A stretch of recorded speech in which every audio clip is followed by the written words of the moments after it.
Akala ko naman kung saan ka bababa. Standing and commanding. Podium. Yeah. When the general is going to do Kayong mga lahat, mga kinig kayo. Ganun. Okay. Ayan ah. yung voice mo dito is nag-e-echo. Hello! No! No!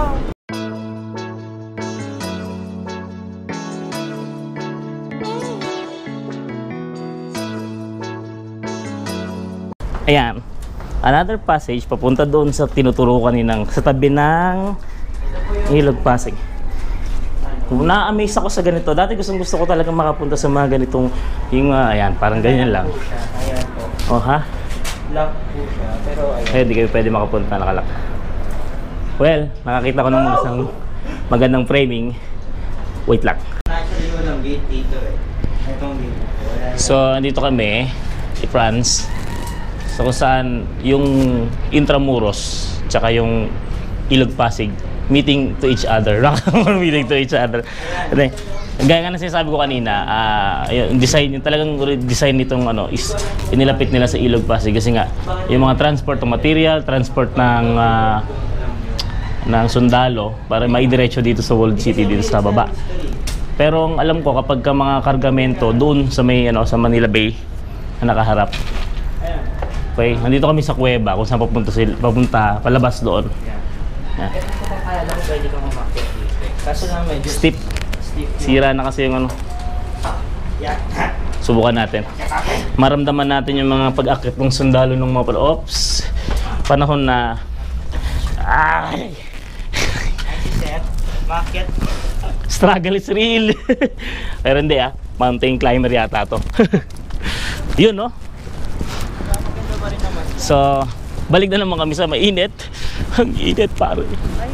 So, ayun. Ayan ba yung bahay ni Rizal nung dinakip siya? Yes. Sarado ba? Doon sa baba yung ano. Oo. Tahan natin. Minsan man lang maramdaman natin yung naramdaman ng ating national hero. Ayun. So, dito kami kung saan yung mismong hindi yung pinakadulo ng Intramuros, Fort Santiago rather. Halos nandito na nakadikit sa Ilog Pasig. Ayan. Doon yung isa nagbablog. Okay. So, yung nandoon yung anong bridge ba yun? Yan ba yung Jones Bridge? Jones Bridge para, sorry. Jones Bridge. Yan ba yun? O doon pa sa kabila? Doon pa sa kabila, sir. Ayun, nakikita ko yung LRT. Ayan.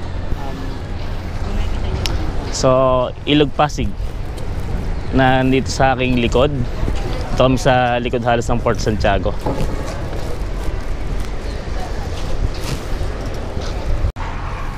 Nakakalimutan kong magsuot ng shades. Sakit sa mata kasi nga mainit at walang masyadong ulap ngayon. So, dito pa kami sa Mag-vlog ka, dapat makapal mukha mo. Ilog Pasig. Sabi ng aking kasama si Franz, subscribe niyo yung kanyang YouTube channel, Francis Milanco, yung nakakalokong Francis M. Sabi niya, pag nag-vlog ka daw, kailangan makapal ang mukha. Doon ako mahina. First tip, pag ikaw ay mag-vlog, kailangan wala kang iya.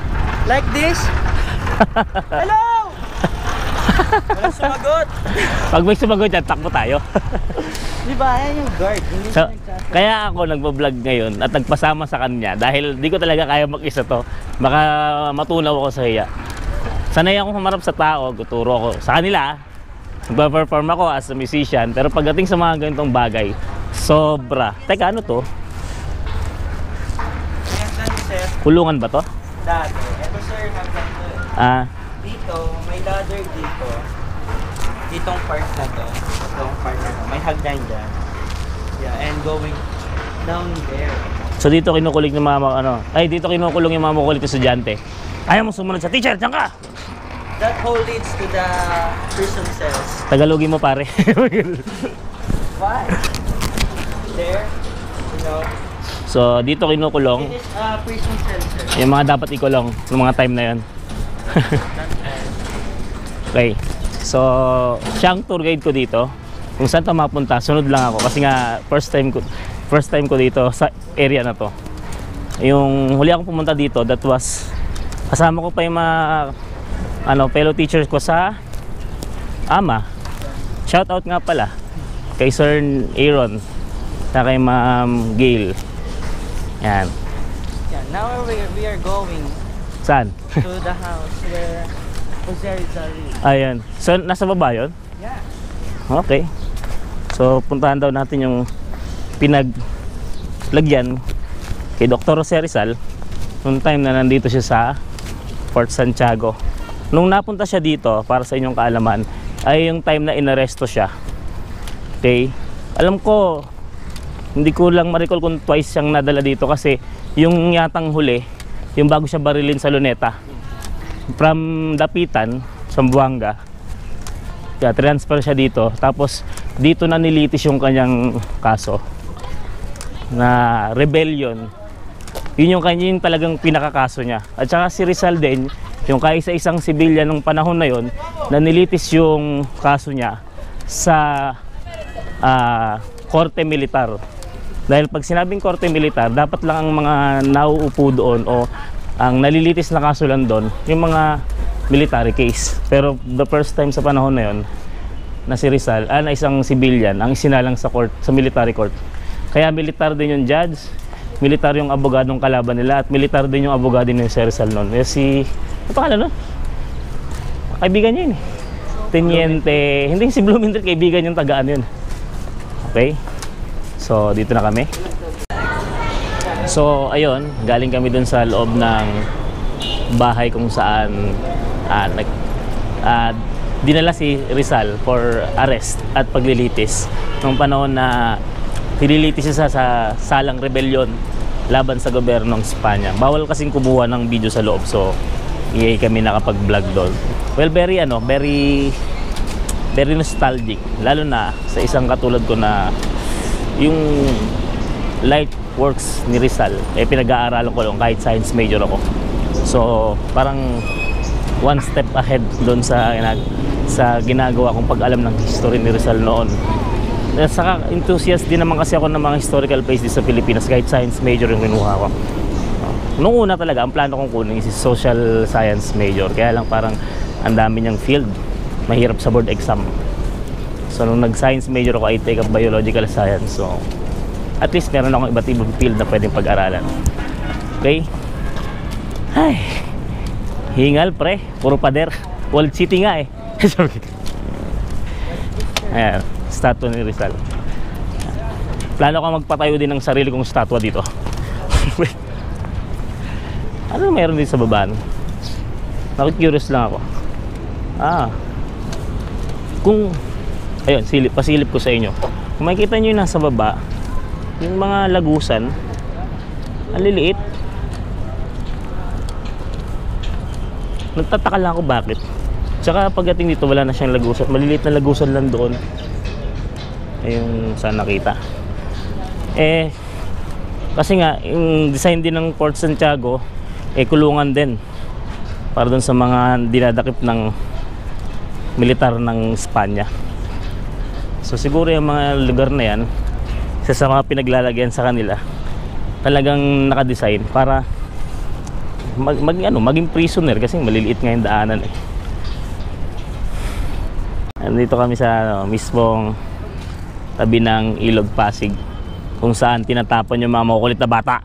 Joke lang. So, pahinga muna kami dito. Ewan ko kung may content na tong kasama ko. Yan. Raha Sulaiman Theater. Yan. So, ito daw yung open theater na sa loob. Ang ganda ng design niya. Napaka Spanish era yung kayang design. Kitang-kita mo rin na yung mga damage din yung structure. Siguro na-spare to nung World War II, yung invasion of Manila. Buti hindi na damage to ng bombing of Manila. Pero halata namang may mga ano, kasi pag tinignan mo naman, hindi naman siya na ano yan, hindi naman siya na repair. Ito pa rin yata yung kanyang design noon, ano. So ayun, isang aim ko kung bakit gusto kong ma-vlog itong lugar ng ano na Intramuros is mapasyalan muna yung mga malalapit na pasyalan dito sa Metro Manila. And kapag may time, makapasyal din dun sa mga malalayong lugar na pwedeng i-feature sa vlog. Okay? Although sabi ko nga din sa channel ko, it's for everything yan. Pwede nating isingit yung travel vlog. Ngayon kung nag-iisip kayo ng mga ano, ng mga pwedeng pagpuntahan, pasyalan na malapit sa Metro Manila, ito nasa mismong Maynila na. Maganda kung ako ang tatanungin. And of course, historical. Bahagi ito ng history ng Pilipinas. Kaya, yun. Isa yun sa mga plinan ko na talagang mapuntahan. Hindi lang ito, pati yung mga iba't ibang mga historical places dito around Metro Manila. Isa sa mga nasa list ko na ma-feature dito sa aking vlog channel. Kuya Dens, of course. Okay? Dito ako na-amaze kasi merong bahay ng kalapati dito at malayang nakakalipad, nakakabalik yung mga kalapati. Di ba napaka-environmental nila?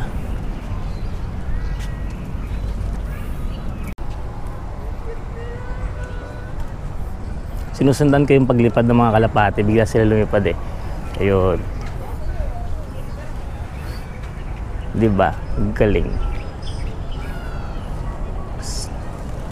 Ayan yung mga kalapating kinukuhanan ko kanina na ayun, dumaan sila sa akin. Galing. So nakaka-amaze.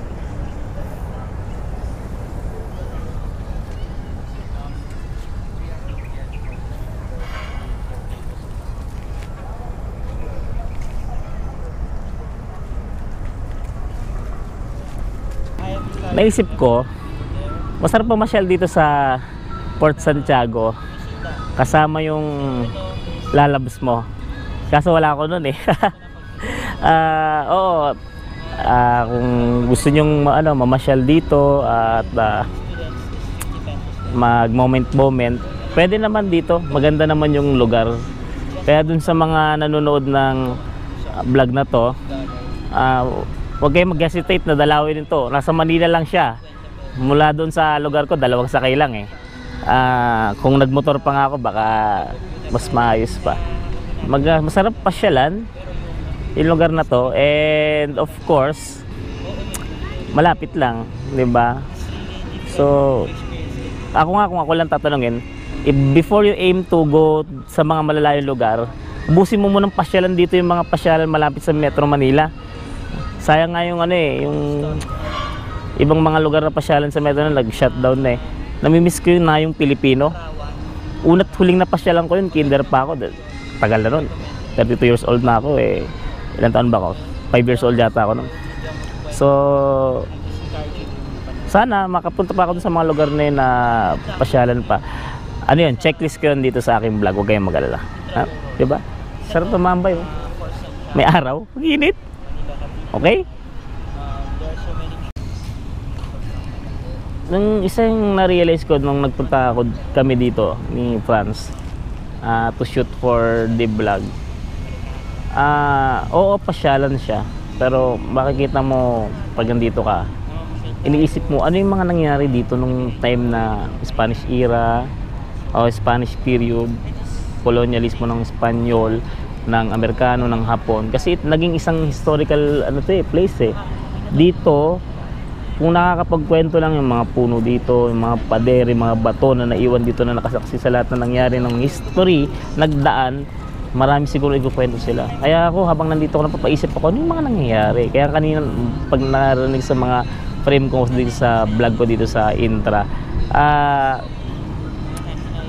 nakakaano siya, nakaka-nostalgic kumbaga, na naglalakad ka dito, parang feeling mo naging part ka rin nung nangyari sa nakaraan dito sa Port Santiago. So pasyal na para maramdaman nyo rin. At hindi lang siya pasyalan, part siya ng pagiging Pilipino natin. Sabi nga ni Franz sa kanyang vlog, narinig ko kanina, ay buti pa daw yung mga foreigner na pumapasyal dito na amaze. Ako hindi na napansin ko. Na-amaze yung mga foreigner na nagpupunta dito sa lugar na to. Sana tayo rin bilang mga Pilipino.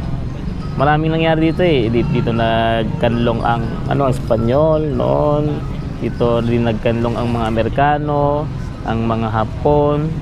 Nakasaksi rin to sa mga iba't ibang gera na nangyari, lalo na yung nung World War II, yung Manila Siege. Yan. Kaya kung makikita nyo sa mga ibang shot ko ay mga remnants ng mga butas na gawa ng damage ng gera.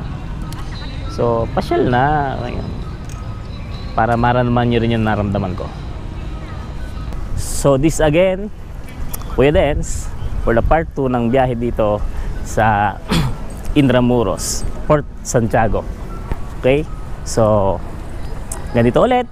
See you next time sa susunod nating episode kung saan tayo pad pa rin. This is Kuya Dens. Again, kung mabait kayo, paki-push. Kung mabait-bait po, paki-push po yung subscribe button. Tapos po, paki-share sa inyong mga kakilala. Okay? This is Kuya Dens signing off.